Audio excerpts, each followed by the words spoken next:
It literally costs money to make money.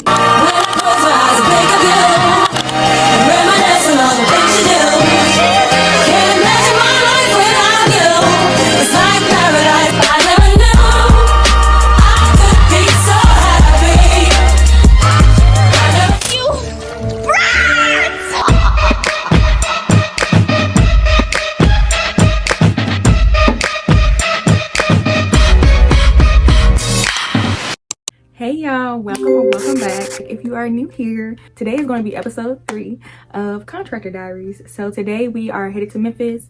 It is 8:06 in the morning, y'all. I'm so tired. I had such a long freaking night.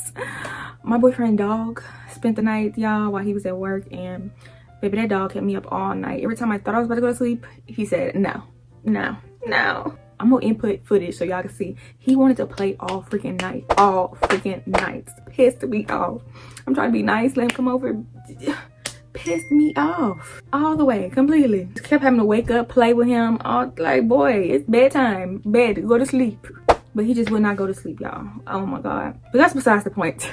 I'm gonna go to sleep in the car on the way to Memphis. Right now I'm at home in Nashville. Me and my dad are gonna do a short little work trip to Memphis, which is only like 3 hours away, and we're going to go to this business meeting. The Memphis government is hosting like a bidding event where they're going to go over, I guess, the lots and properties that they have that you could essentially bid on as a developer. So they invited us and other developers to come to this bidding event. Okay, so that's what we're about to go do. Take this little road trip up, well, down there. I was gonna have this be in episode 2 because I just filmed episode 2 yesterday. I figured we can go ahead and create this as a separate episode because I kind of want these to be short and straight to the point. All my contractor diaries, business diaries as daily vlogs, because I feel like we can get a good enough footage in a daily vlog, especially because I like to talk.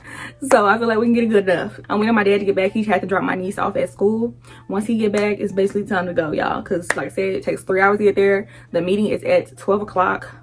I keep saying meeting, but y'all know what I mean. I already explained the event, but it's at 12 o'clock. If y'all are new here and y'all haven't heard the whole little spiel, I'm an architectural engineer. My bachelor's is in architectural engineering. My master's is in civil engineering. I have my Tennessee contractor's license. And this is me documenting my journey of starting my own business with my brother. I'm just taking y'all through the whole process of us getting the business completely up and running and getting to us breaking ground on some of our projects. So this is very exciting. I hope y'all are excited and y'all like this whole series. Episode 2 was us handling our business license and getting our business license to coast here in Nashville so that we can start pulling permits. Episode 1 was us going to Memphis again. Y'all gonna see us go back and forth to Memphis a lot. But episode 1 was us doing a workshop in Memphis where the Memphis government invited us and other developers, and they went over the grants that they were offering to developers to fund said projects. Basically, long story short, the Memphis government has a lot of empty lots. They have a lot of abandoned houses, abandoned buildings. And so they're trying to get developers to come in and develop on that land, get that land rented or bought so that they can start, building up their economy in Memphis. We're trying to help that because as me and my brother's new business, we are developers. We are not just going to be contractors. Like I've been showing y'all our contractor work, our construction work. For this business, we're going to be the developer and the contractor. We're going to do the construction and we're going to be the developer behind it as well. So that is the goal basically, and what me and my brother's company is planning on doing. Okay, so that's all I'm gonna tell you right now, y'all. I'm about to call my dad and see where he at because we getting behind on time. 8:14, we can't be pushing it like this. But I got myself up, y'all. It was hard to get out of bed today, hard, because I already told y'all that little doggy dog kept me up all night. I dropped him off ASAP as soon as my boyfriend got home. I dropped that man right off, and I got me a little nap right after I dropped him off. But I will see y'all at the 12 o'clock bid, and we'll go over everything that we talk about. Probably just when I get back home because we're doing a turnaround. We're just going there for that, and then we're coming back home to Nashville. So yeah, I'll catch y'all up as we go on. You need me to go get your bone? Up 2:30 in the morning. I'm babysitting this baby. He's been keeping me up, just getting into stuff. Keep wanting me to play.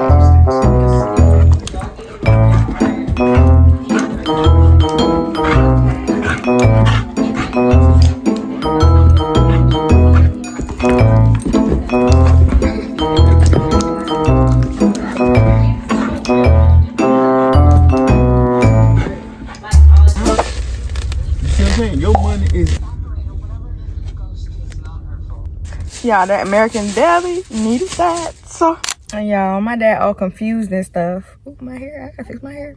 But my dad all confused and stuff, y'all. It's not until 12:30. The meeting not until 12:30. We didn't went in there talking about 12 o'clock. They're like, So, it's currently 12:12. So we got a few more minutes to wait. It's that we're at this library here in Memphis, and that's where the city is holding this event. We came back to the car so I could finish eating my Philly. I got a chicken Philly from American Deli, which is what I usually get.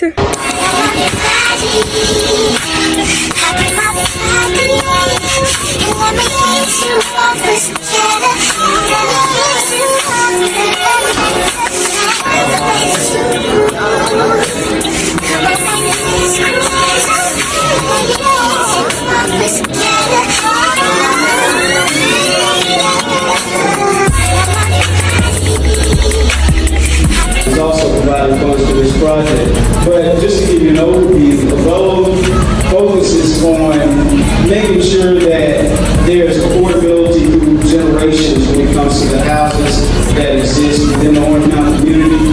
This project in particular, and there will be some visuals a little later, the whole purpose of the community land trust is to establish long-term availability in affordable housing. That includes both acquiring and holding that land that the houses sit on. It includes creating new or rehab existing housing. The project will be MLGW EcoBuild certified.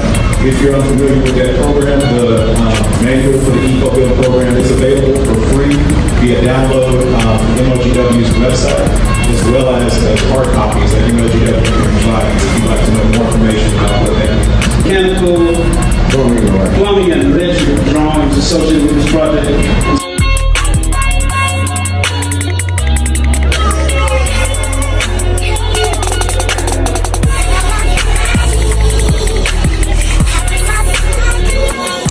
Hey y'all, so we are in fact back at home. It's the next day and I'm about to fill out some paperwork for the business. So okay, rundown. Before I started the contractor series, we had already registered our business as an LLC in the state of Tennessee. We had already went through that process online. Okay, from there is what we did in episode, I think 2. We filled out the application and we were getting our business registered in Nashville, Davidson County. Okay, so we had to go through that process with Davidson County to get approval from them so that we could start pulling permits in Davidson County. So there's different levels to it. So you got the state level, you got the, county level, the city level. And so we had already handled the state stuff before I started the series. Now, episode 3, I'm working on an application for us to start being able to pull permits in Shelby County, which is in Memphis. Okay, y'all. So like it says, state license contractor registration. So we're just getting registered in Shelby County, just like we did for episode 2 with Davidson County, which is in Nashville. I hope I explained that clear to y'all. Once we get this application process done with registering our business for the Shelby County, we can kind of go through the same process of what we did for Davidson County. Once we got it from Davidson County and we took it up to our codes and zoning department. So now we're able to pull permits. They gave us our login. I would show y'all the login, but I don't know where.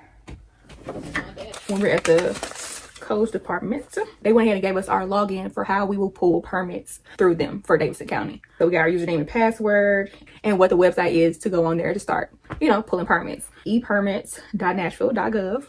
And I'm not gonna tell you our username and password. I'm filling this out. Let me go through this stuff. And this is my state of Tennessee license from the Board of Contractors. So it has my ID number on here. It has my license status, which is active. And it has my expiration date, which is not going to expire until January 31st, 2028. And it has my classification on here. So you can take different types of tests for your contractor's license. So my classification is residential construction. So it's a BCA. And that's what my classification is for my license. And it tells me how much I can go up, like my limit. So basically your limit is what you can build for. So I can't build on a project more than that limit. I'm sorry, y'all, I still got pajamas on. I'm not feeling up to putting on clothes and stuff today. I'm sorry. But I do need to get work done. So I'm gonna make it do what it do. I still gotta get to it. Even if I don't feel like doing nothing, I don't feel like getting up. I did wash my face, brush my teeth and all that. But I don't feel like putting on clothes and getting up and stuff. So that's why we're in the bed doing work. But we still gotta get the work done. So we're getting the work done. So yeah, That's what my little license tell me that I got from the board for licensing contractors. So I got that in, and yeah, I mean, like, I'm official. That's so crazy, y'all. So your classification is just what you took your test in. So I only took my test in residential construction because that's all we were really doing it for. But I can go back and take another test, like, to up my license classification. So at first I was thinking about doing the residential one and small commercial because they do have a classification for that. So I would have to take a different test. But then I was like, you know what? If I just feel like sticking with one thing to study, residential, it just easier. And if I want to go back and do commercial, I just go back and take the test for commercial. But I just said I would rather do the residential one. So that's what I did. That's what I took my test in last year. That's what y'all saw me studying for most of the end half of the year, or summer and on down. You don't even need a license for Tennessee if you're going to be doing like small projects or small remodels. It's only for if you're doing work that is going to be $25,000 or more, or the building that you're doing is 3 stories. Oh no, more than 3 stories. So if you're doing like little, you know, maybe flips or something, like you might not need your license. You can also have a qualifying agent. So everybody in your company does not have to have that license. So for me and our company, B company, I'm the only person who took the test. So the license is in my name for the business. So I'm the qualifying agent for our business. But everybody else didn't have to take the test, and they don't need to take the test because they already have me as a qualifying agent. And then for this paperwork, you can also give them power of attorney. Even though I am the qualifying agent, I can give them power of attorney, and that'll put their name on the company with it. And it allows them to be able to pull permits because their name will be on there. So it won't just be me just as a qualifying agent being able to pull permits. It's for the company being able to pull permits. And I'm giving them power of attorney to be able to do that as the qualifying agent, since I'm the one with the license. So that's paperwork that I have in here to do. For the power of attorney paperwork, I'm going to be doing, I think you can do a 2. Okay, yeah. So it says only 2 limited power of attorney attachments will be allowed for each license holder. So I can only put 2 people as my power of attorney. And so I'm going to do my brother, since it's me and his company, and I'm going to do my dad, since he is, you know, he's the one helping us doing all this, and he's had the years of experience with this. Outside of that, that's really it for this paperwork to register us. I just need to go through and fill it out. Company information, filling out my information as a qualifying agent, and filling out my 2 power of attorney information. That about wraps up this paperwork. It's really not long to do. I do have to have attachments for this application. So on here, I have to attach a copy of my state license, copy of the business license, as well as we have to have a copy of all of our IDs. That's still not bad, honestly, y'all. So let me get to doing this and talk to y'all ears off. I'm just trying to explain everything thoroughly, and I hope I'm not confusing y'all, and I'm really explaining it well. I'm going to do this. I'm probably going to turn on Bible study so I can do this and watch Bible study. And then this is probably the only thing I'm doing for work today. Like I said, I already did content work for the beginning half of the day. I got that YouTube video posted. Now for the last half of the day, last half of the work day, essentially I'm going to work on this paperwork, get that in. I don't know if we're going to be able to send it off today because we do have to have signatures for everybody. Me, my dad, my brother. My brother is not here. He's about to go to school. He's on his way to school, and then he's working a night shift tonight at Amazon. So probably not going to be able to turn it in today, but I'm at least going to have it all filled out for me to get to my dad, and we'll probably like be able to turn it in tomorrow. After I do that, it's probably gonna be quits for the day as far as work is involved. I also just posted a short for my short form content. Only other things I can see myself doing today is working out. I'm probably not going, I was gonna do my hair today because I was gonna do a mini twist YouTube video, like tutorial, where I talk about just my rebrand and all that, like me rebranding this whole channel and like what my content is gonna be about. So I am gonna do a YouTube video on that. I'm thinking I'm not gonna do that today. Really traveling yesterday really kind of wore me out, so I do want to make it my mission to get a workout in. I do want to read my book. Like I said, I want to get Bible study in, and I want to read my Bible. If I can do all that tonight and do me a little self-care night, I think I will be good with that. And then tomorrow I'll probably do my hair. Oh yeah, I didn't even tell y'all about the meeting yesterday. They're doing a subdivision in Orange Mound. It's a mound? Orange Mound? It's an area in Memphis that they're trying to develop, and I think they have about 12 houses they're trying to build in this subdivision. So basically, like I told y'all, they invite a whole bunch of developers, contractors to see who would want to bid on doing the work for this project. They already have their architectural firm, but in the presentation, the architectural firm actually came up and went over the drawings and kind of essentially what they're wanting to have done. They didn't go over all the drawings because the whole set, big call outs, basically that this is going to be an eco build, eco-friendly build. Whoever is bidding for that company, you're going to have to look at certain materials and products that are essentially going to go with their eco build stance. And just kind of like they talked about why they did the design that they did and how they want their design to be carried out. What is it called? They gave us a link to all the drawings and stuff, so I can't really show y'all that because it's a link to all the information basically that we would need if we wanted to bid, or if we want any more information before we start the bidding process. March 11th is the deadline, so if we do want to do it, we would have to, get to it. They give us until March 1st for any questions like RFIs. We can write until March 1st, and that's just us asking clarification questions, or if something was left off that we need for the bidding process, and just questions to the architectural firm and the city for any clarification on anything that we need for the bidding process. And the meeting, y'all, was only like 45 minutes. It wasn't even long. For the people in there, it was a whole bunch of different, I guess, levels of people and how like their experience, because some people was there, they did not know nothing, y'all.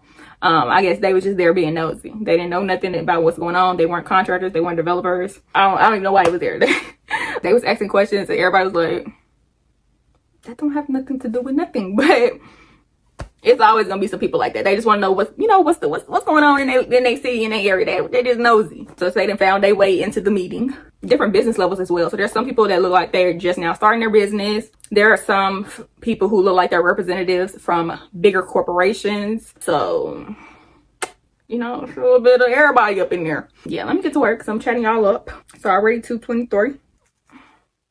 Yeah, my dog over here snoring. Throwing her bouquet off. Y'all, I just find it so funny that it literally costs money to make money. There are so many fees and charges for you just to become a business, to get your license, to get your insurance with it, to get there's so much to starting a business money wise beforehand. You literally have to have money to make money. It's so crazy. People always think about you have to have money to invest in your products and all this other stuff, but you gotta have money to just even do the background of it, the paperwork, before you even get into your products. If you are selling products, for people who do clothing and people who sell skincare and stuff, you have to have the the beforehand money as well, not just the money funding the actual products. You gotta have the beforehand stuff, paying for your LLC every year. It costs money to have a business. Even though you're making money when you start your business and you start doing well in your business, you literally have to have money to make a business. And that's just so crazy because it's kind of like a set. I don't know. I feel like it's kind of like a setup, because if you don't have no money and you want to start a business, it's hard because we literally have to have money to start it up. So I'm glad that there's grants out there and stuff for people, because I just feel like if it wasn't, it literally would be set up for people who already have money. If you don't have money, you just out of luck, basically. Let me see. Y'all, these sermons kind of get into me because everything I'm contemplating, he's been answering, and I'm just I need to move on what he's telling me, and I'm not, because it's just getting too blunt with it now. He getting too blunt with it. God he getting too blunt. Just don't know how to act on it, y'all. I don't know how to act on what he's telling me, and I can't tell y'all what he's telling me, but you will know eventually. So I'm gonna have to do something. This Bible study title is "What Feels Off Might Be God Warning You."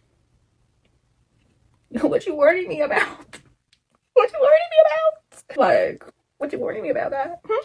Red flags are often defined as emotionally, psychologically, something we tend to describe as something of danger, something to pause, something to reflect on.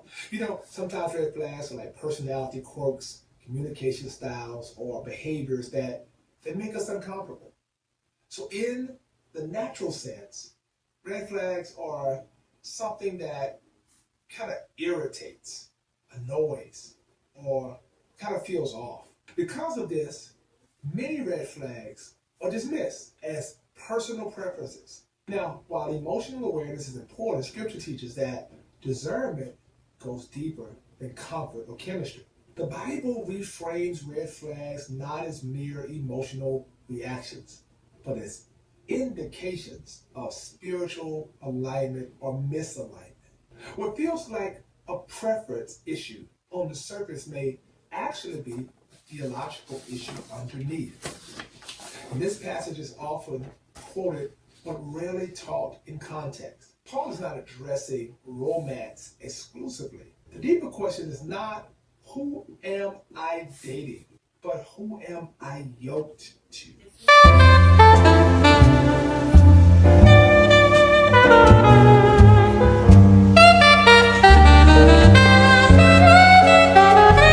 OMG, y'all. So I just read the first chapter of the Legend Theory, and I just want to say, have I already like started this process without even knowing? Have I already been putting this theory into play without even knowing? Because this is something that I have started doing like recently, I would say the past year or so, unknowingly. Like, I didn't even know this was like a theory or something somebody came up with. I've unknowingly been doing this because, y'all, in college me and younger me, oh my gosh, y'all, I wanted to control everything. Okay, every little thing somebody did, like, I wanted everybody to be on the same page as me. I wanted everybody to want to watch the same movie as me, want to watch the same TV show, want to go to the same restaurant. I wanted everybody to enjoy the same things I did. All my friends, like, I want all my friends to enjoy the same things I did, want to do the same things I want to do, want to go see the same things I want to go see, want to go eat at the same places I want to go eat. I was so bad at this, y'all, like really, really bad. Like, I wanted my friends, if they didn't want to watch a movie I wanted to watch, I was kind of like salty about it. I was salty about it. You don't want to go watch the movie with me? Like, I can't pick the restaurant today. I wanted you to enjoy the same things that I was enjoying. And that's not realistic for you and somebody else to be on the same page all the time, every time, you know? We're all individuals. And I just had to learn that. And I have these past like year or so. And it's such, like, in the book, she was saying like how much of a stress reliever it is to just let people be whoever they want to be. It is like, just don't stress. If they don't want to go out to eat with you that day, they don't want to go to that restaurant, let them not go. You go or you don't go. What? It really don't matter. Like, I used to stress out about stuff like that. You gotta let people go through what they're going to go through themselves without trying to tell everybody or control everything, because it's their life. It's their life. They're going to do what they're going to do, and they're going to be who they're going to be. And that is a lesson that I learned like a year or so ago. So just reading this, I relate to it so much, because in this past year or so, just letting people do and be who they are, it is a stress reliever. It is so freeing just to not worry about it. All individual people. And we're going to like different things. We might have similarities, which, you know, as friends, you should have some similarities and stuff of what you like, or where you like to, what you like to do, where you like to go, all that stuff, you know. But you're still different at the end of the day. The way you handle situations is going to be different. And I had to learn that for sure. We have two different ways of thinking about stuff. We have two different methods to go about life. We're two different complete people. Y'all can also get two different things from the situation. Like, if we go back and ask two people that went through the exact same thing, what did you learn from that situation? You get two completely different answers off two complete spectrums of answers, you know. So you just gotta let everybody be who they are, and you just gotta learn that as you get older. Like, you're two different people. Even if you are friends, even if you are boyfriend, girlfriend, even if you are husband, wife, you're still individual at the end of the day. You have your own thoughts, you have your own experiences, and those shape us into the person we are today. So if I didn't go through the same experiences, if I didn't go through the same lessons and grow up the same way, and like, we're not going to have the same views. Not all of them. You can have similarities, like I said, but you're not going to have the same views, because that's what shapes us as a person, our experiences and us going through life on a day-to-day basis. That shapes us, okay? And if you're not walking my shoes completely, you're not going to go through the same thing I'm going through. You're not going to see the same thing that I'm seeing. You're not going to go about life the way I would go about it, or go about a situation the way I would go about it. Because sometimes there's nothing wrong with the way the other person does it. It's just different from you. It's different from what you would do. And we just got to be okay with it. And I know that's hard for a lot of people who like, I want you to think the way I want you to think. I want you to think the way I think. That's really me. Like, I'd be like, why did you not think about that? I feel like this way would have been better. But, you know, you just really have to worry about your dang self, okay? And that's what I had to come to the conclusion about. And it's just funny now seeing it in the book, hearing somebody else's story, going through the same thing and how they're learning it. It's so relatable. It's so relatable. And it's actually very interesting to know, like, I'm not the only person. Because y'all can ask my friends right now. They will tell y'all I was very much, if you don't think or do what I want you to do, I was upset.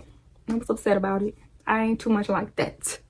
And now it's just like, whatever. One thing I did get from the book, because I started getting like a mentality of whatever. Like, if you don't want to do something, or if my friend don't want to do something, my boyfriend knows, I just have gotten into like, whatever, you know, Let them. And I was contemplating recently, is that a bad thing?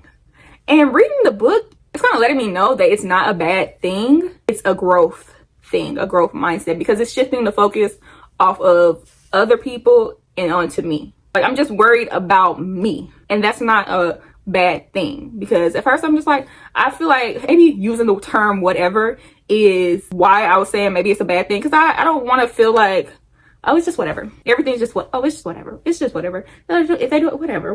You know, I don't want it to be like that, because I do care, but I don't want it to stress me out. And that's why it's just like, okay. So I like the term saying let them, instead of just like whatever, I don't care, you know? Just let them do them. Let them be them. Let them do whatever they want to do. If it comes to a point where like you can't deal with them doing them, then that's something you got to deal with. Once you come to that conclusion, that's your time to like, hey, something got to change. You got to do something, but you got to do something different. You got to make the change, not them, because they're just doing them. You just got to figure out if you can accept it or not. And if you can't accept it, then you're going to have to bounce. Like, that's just what it is.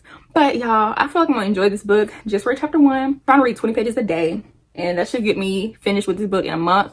I'm reading 1 book a month, so this is my February book. My January book was Pursuit of Purpose. It was a book by my pastor, actually, his most recent book. And now we're on to Let Them Theory for February. And I think most of the books I read this year, I want to be self-improvement books, because it's just the vibe I'm on, the mood I'm on. Last year I did a whole series of an entertainment book. I want to get down to business. This whole year I want it to be about business. And, you know, I'm already starting my business, getting my business together, getting myself together, like getting to the work. This is the series I read called The Inheritance Game.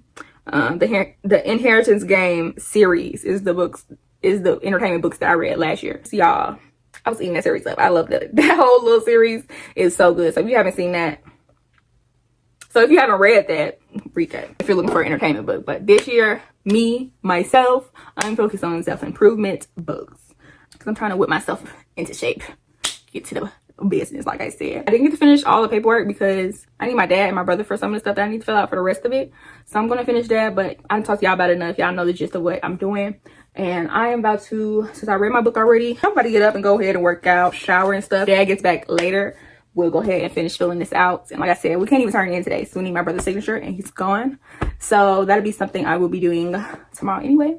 But yeah, y'all, that's a wrap for episode 3. I'm not about to take y'all to work out with me. So I'm thinking that now that I'm posting 2 times a week, I think I'm going to try to have a Contractor Diaries come out every week on the weekend, and then my post through the week will be like a random. Stay tuned for episode 4.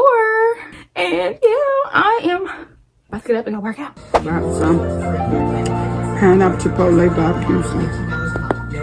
Oh my God. It's funny y'all looking at the old school game. I was just telling my mama, it's so